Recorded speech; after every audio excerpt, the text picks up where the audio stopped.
ปลูกเองมันแต่งธรรมชาติพอใดอยากกินมาเด้อมาทะเลก็ได้แป้งกันนี่นึงจุ่มพิมพ์กันแคบดาว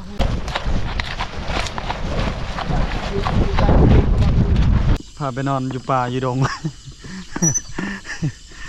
นอนอยู่เฮือนบ่สบายบ่ธรรมชาติเนาะ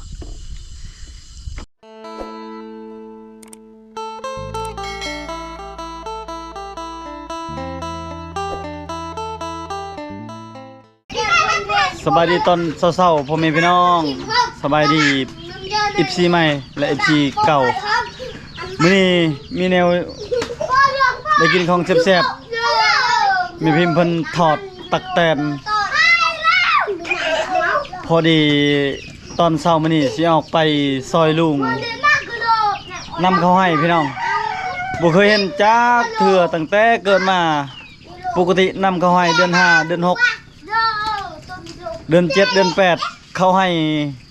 มันงามแล้วแต่ว่าปีนี้ยังบ่ทันได้แล้วแต่ละเฮือนแต่ละบ้านคนนำบ่ค่อยตกปานใดเดี๋ยวเก็บภาพอยู่ให้อยู่ชวนก่อนบ่ได้ใส่หมวกบ่ใส่หมวกบ่ได้มีไปซอยลุงก่อนซอยอายแม่พิมพ์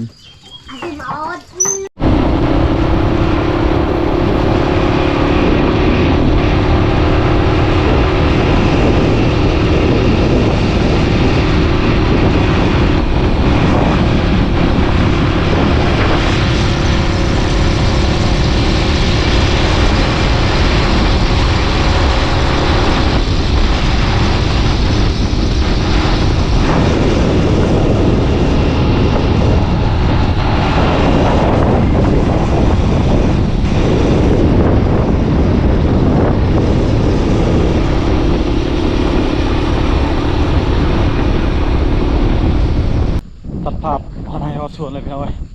บรรยากาศยามเช้าวิวงามขนาด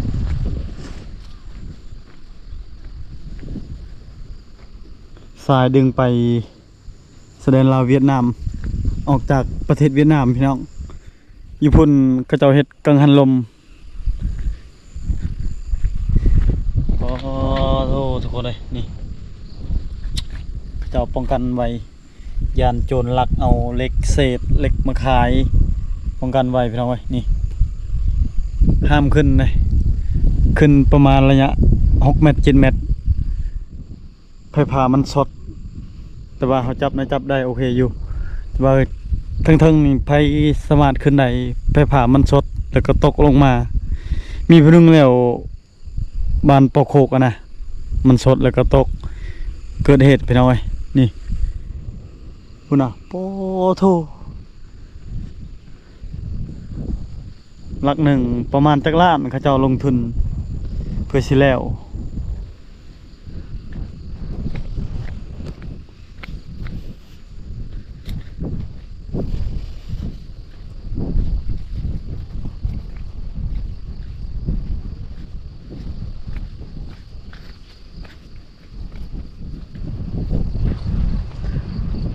ปลูกมันปลูกไม่วิกงามเขาเจ้าปลูกมัน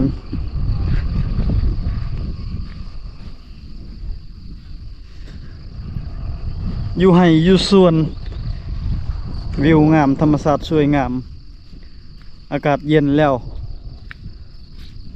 ผลหากามาผลเริ่มพลอย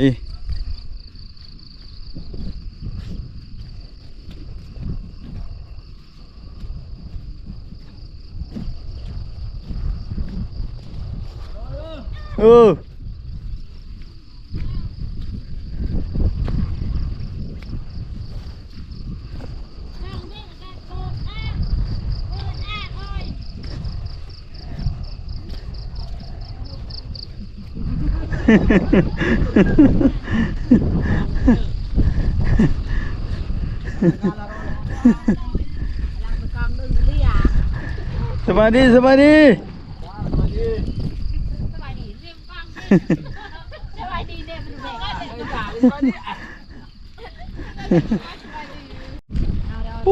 พี่น้องเอ้ยบนพักบนพร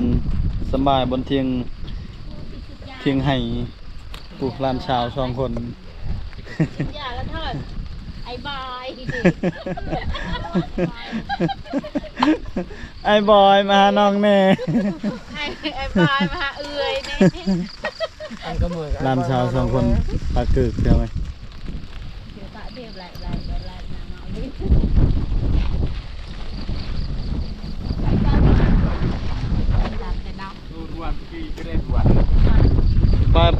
ไป10 โมงแล้วยังบ่เฮ็ด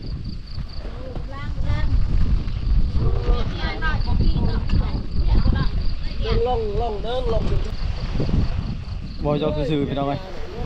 มาแต่เช้าไอ้มื้อนี้ฮักฮอด7 โมง 8 โมง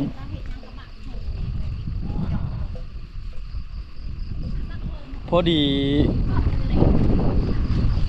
มือว่านพี่น้องเบิ่งข่าวสลดใจ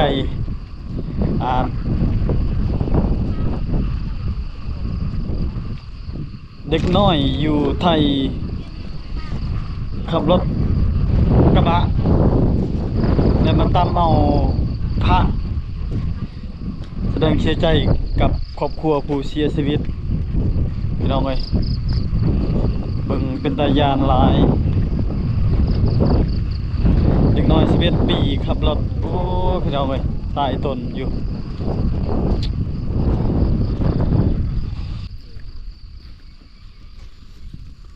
ลุงเพิ่นปลูกไม้วิกฮะก็ปลูกปีนี้พี่น้องไม้วิกงามๆดินประมาณ2 เฮกตาร์ได้ว่า2 เฮกตาร์2,000 ก้อน 2,000 เบียร์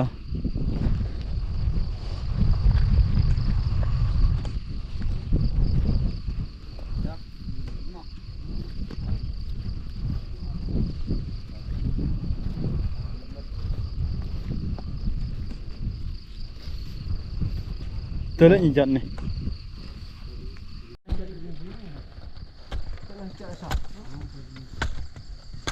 หายไปลำพิมพ์มัน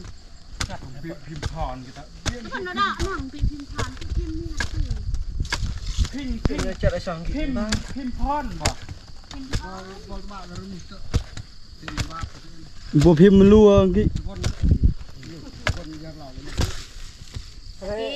ขณะจะได้สองในเลชตามให้แล้วฮะ อันนี้นะอย่าเพิ่งเลยเจ็บ ต้นกัดครับบ่ ไม่ได้เอาอย่าเจ็บเรื่องนั้นแหละ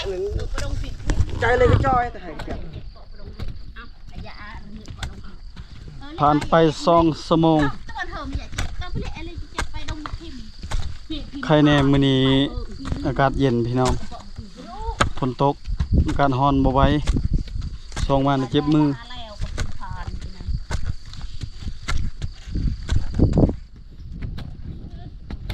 พรเที่ยงพี่น้องเอ้ยหากินข้าวกินน้ำก่อน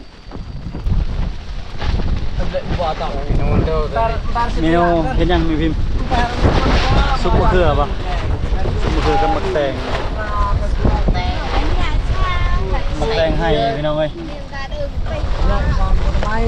เก็บเอาประมาณ3-4 หมากแถวๆนี้เลยมะแตงปลูกเองมะแตงธรรมชาติ ใครอยากกินมาเด้อ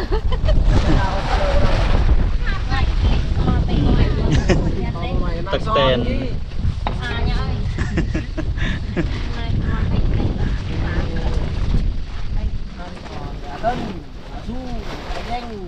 มะแตงให้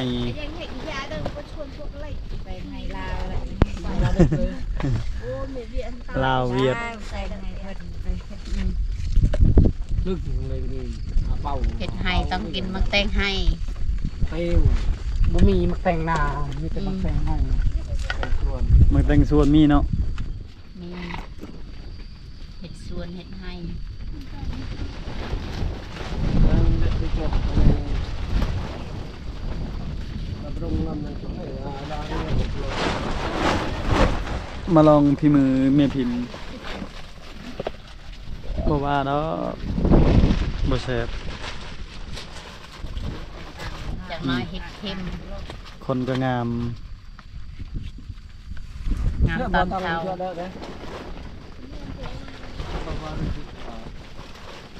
คนบ่มาลมแห้งเมื่อคืนนี้ฝนตกหนัก อยากไป เฮ็ดงานอยู่เกาหลี ไปโลดหาผู้บ่าวใหม่เกาหลี ไปหา ผู้บ่าวเกาหลีงามเนาะบ่าวเกาหลี มีเงินลายนี่แต่ผู้บ่าวจัดเรียก นี่จากผู้บ่าวขี้ไห้ กินเราแล้วให้ อยากแก ไหน เ เนี่ยยัว อยากแกเจอ ซองเลยน้องปากคึกหน่อย17 18 ปี19 ปี รับไปทำประอัด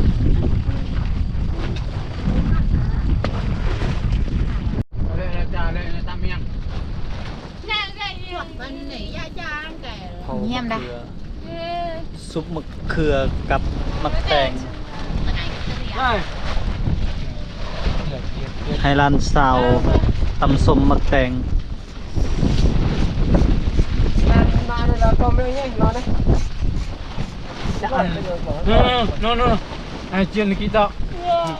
kita no kita ตามอันเลยเนี่ยกระปุกนวลกว่าแล้ว นั่นแหละ1 กิโลแกจับกัน ไม่แตกความมัน จะจับยืนจะจับแอนเจียด ยมอยู่ไปทำตัวเขา ย่อได้เจอตางี้แต่แม่เจียด เจียดนานไว้ มันเจียด ตะเกิด ตัดมาในโอ้โหไปมันกันไปแกนี่แกนี่ยาเนี่ยตาอันก็ออกแต่ว่าตั้งเนาะยาเนาะใน ไอ้จำยังเน่าก็เขาพูดเศร้ากระจังนะเมียงแน่แบบยังบังเจ็บไปแอนอะไร สองคนลานสาวไม่พิมพ์เว้าบ่ได้ภาษาใบภาษาคือ อะไรยังไงคอมเมนต์มาเด้อ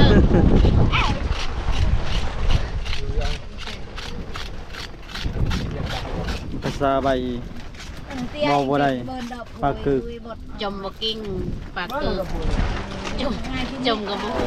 ตามไป ทันเอาสบาย ดาวบ่เป็นบ่ว่าดอกดาวบ่เป็นหายบ่เป็น คนเกิดก็หายเป็นคือกันคนนี้นะเอื้อย ให้แต่เห็นแต่ตาให้เราพอดของนี่เราเดินกันแกอดจับ ลมบ่หยุดบ่เช้าเลยพี่น้องเอ้ย กระนาเอีย จักสิทันหรือบ่กินข้าวคนสิมาแล้วบัดนี้ จะเข้าทางดอกไง น้ำมันยกรถจักรให้จังไดดัง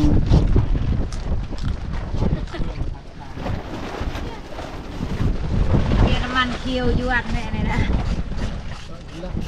เริ่มเป็นพิมพ์ ก็เห็นในแบบว่าเดาคือหนัวกูไปตัดนะเป็นมันเด้อ ก็ได้แป้งกันนิดนึงกิน จุ่มพิมพ์กันแคบดาวหูกับ ก็ละอวรบรรยากาศตอนเที่ยงอยู่ไห้อยู่สวนตอนบ่ายแล้วบ่ายหนึ่งบ่โอ้ยมาได้เด้อนะพันคลิปเด้อ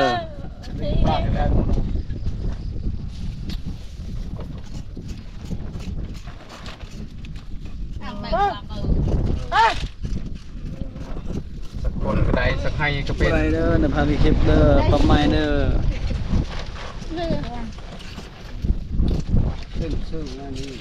ทำใส่น้ำกันแล้วบ่เนาะจะแซ่บเนาะ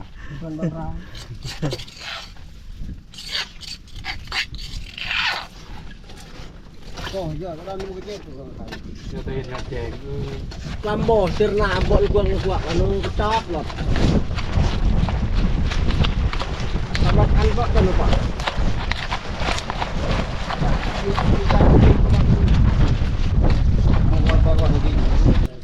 ซุปมะเขือพี่น้อยตำแตงขออนุญาตกินข้าวก่อนกิน นข้าว มาเด้อ สามัคคี พี่ แซ่บ หมูดอง พี่น้อง พัดไป ไอ้น้องเมียสามเนาะเมียสามเลย เมีย ได้แล้วเมียสอง เมีย3 คน หมูดองทัดกันไปกบพี่น้อง โอ้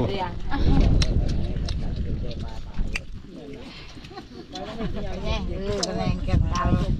ไปดังดังเด้อนอ๋อดังกี่เนาะ ตามเนี้ยบัวรอยเบียร์รอยตอนบ้านตักมา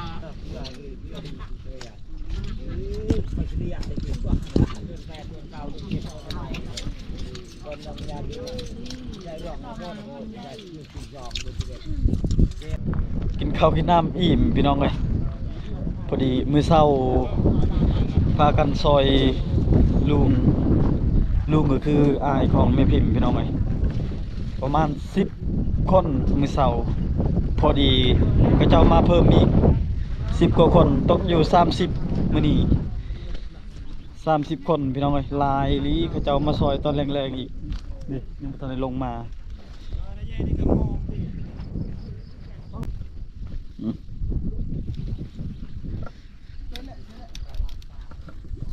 แบะเนี่ย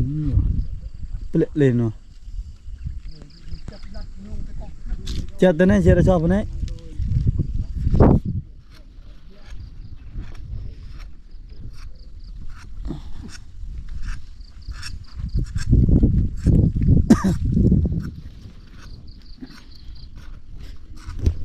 ยังมาแล้วนำเข้าให้พี่น้องปีนี้แล้วซาเนื่องจากพลบ่อยากตกอยู่บ้านเฮ็ดเวียกมันแล้วถ่ายคลิปให้พ่อแม่พี่น้องได้เบิ่งมีตามวิถีชีวิตนำเข้าให้แล้วซอยลุงแล้วก็สิได้หาอยู่หากินเข้าป่าพี่น้องเอ้ย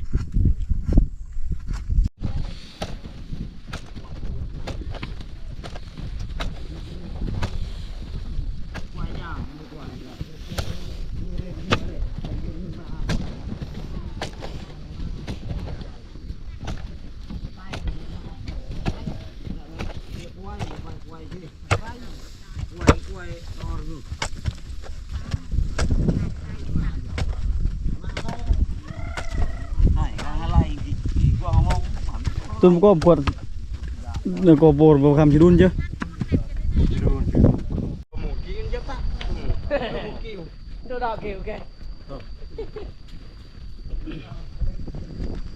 เละสลามปนี่อากีเลยดึงตะนองเลยจุดว่างเนาะ ไปเสร็จแล้วประมาณ 90%โอ้ยเมื่อยไปหน่อยพอดีมืดพี่น้องมาแต่ให้แต่ส่วนก็คือตอนแรงๆพาแม่พิมพ์หาจับเขียดแล้วก็ออกไปการตักแตนส่วนลูก3 คนนอนอยู่เฮือนพี่น้องเขาเจ้าอยู่3 คนเดี๋ยวไปหากินตอนแรงก่อนโอเคแล้วเนาะพาไปสาวอ้วนๆไปสาวตุยไปเยี่ย ๆหากมาแต่หายแต่ส่วนพี่น้องเอ้ย ไปเยี่ยงตะกะแตนทึกวะเยี่ยง ไปการ การ ไปการกระถึกไปเยี่ยงกระถึก โอเปเรีย พาไปนอนอยู่ป่าอยู่ดง นอนอยู่เฮือนบ่สบาย บ่ธรรมชาติเนาะว่าหยอกซื่อๆพี่น้องเอ้ยคู่เมียก็ต้องแบบนี้แหละก็บ่ได้หยอกบ่ได้หัวน อนอยู่เฮือนบ่สบายลานอยู่น้ ก็คือมื้อนี้หลานชาว2 คนหลานในผ่านยิง2ผู้ชาย2 คน4 คนเว้าบ่ได้พี่น้องเอ้ยปากกึกตายตนครอบครัวเขาเจ้าอยู่โอเคแล้วเนาะไปบ่อะไรเดี๋ยว FC เบื่อ ก็จะฮอดบ่อนหนองหาจับแถวหนองเพราะว่าเมื่อคืนนี้ฝนตกมันมีหนองประมาณกว้างๆอยู่ FC อู้มีแต่วัยรุ่น มาตะวันมาทุกเลยนะ ผู้มีแต่ผู้บ่าว มีตัวห้าง เบื้องเพิ่นได้เขียดแล้วได้นี่ อะไรนี่ละผู้บ่าวเว้ย บ่ได้เป็นผู้สาวบ่เบื้อง เมีย ฝนตกมาแล้วผู้บ่าวเสื้อแดง สบายดี อีกจักมือไปเฮ็ดงานอยู่ไทย ยังบ่ฮู้ ยังบ่ฮู้ บ่มีงาน ไปบ่ฮอดเดือนกลับเนาะ อาทิตย์หนึง ไปประมาณอาทิตย์หนึงก็กลับหลานชายลูกอาย ไปเป็นเดือนแล้ววะจังใดเงินหลาย ไป3-4 ปี ด่าก็ลงเลยบ่ ไปแล้วน้องดาลงวาน ปูนจึงเลย หายเลยบ่ได้สิลง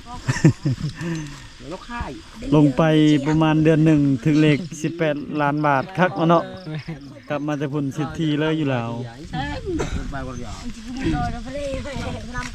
สวัสดีกระดำผู้บ่าวกระด จะลุกเลย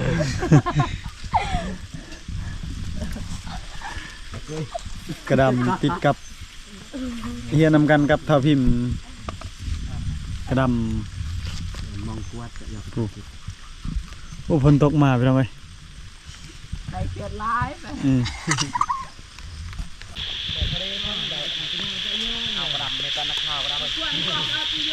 แก้วก่อนจะไปแก้ว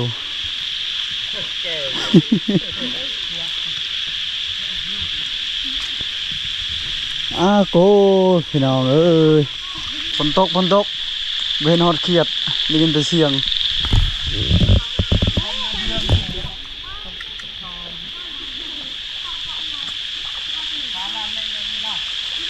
ตึกโต บ่ได้จักโตแลนมาคือเด็กน้อย พากันแล่น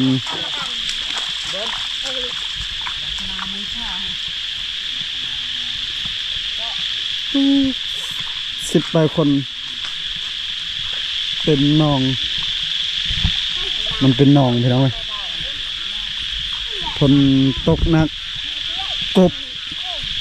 เขียดลงไปเขียดตาปาด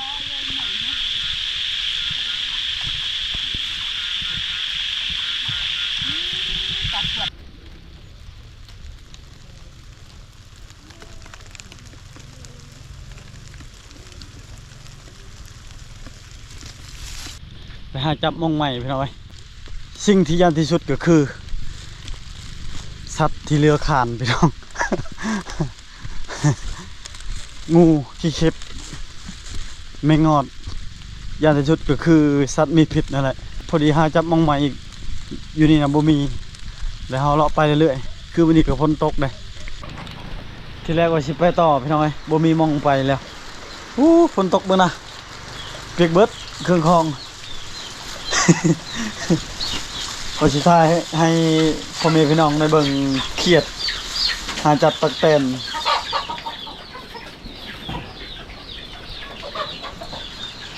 โอเคทุกคนขอเวลาพักผ่อนก่อนมาแต่ให้มาแต่ส่วนว่าสิหาจับเขียดฝนตกก่อนแล้วก็เขียดบ่มี ไปพอกันวิดีโอหน้าไป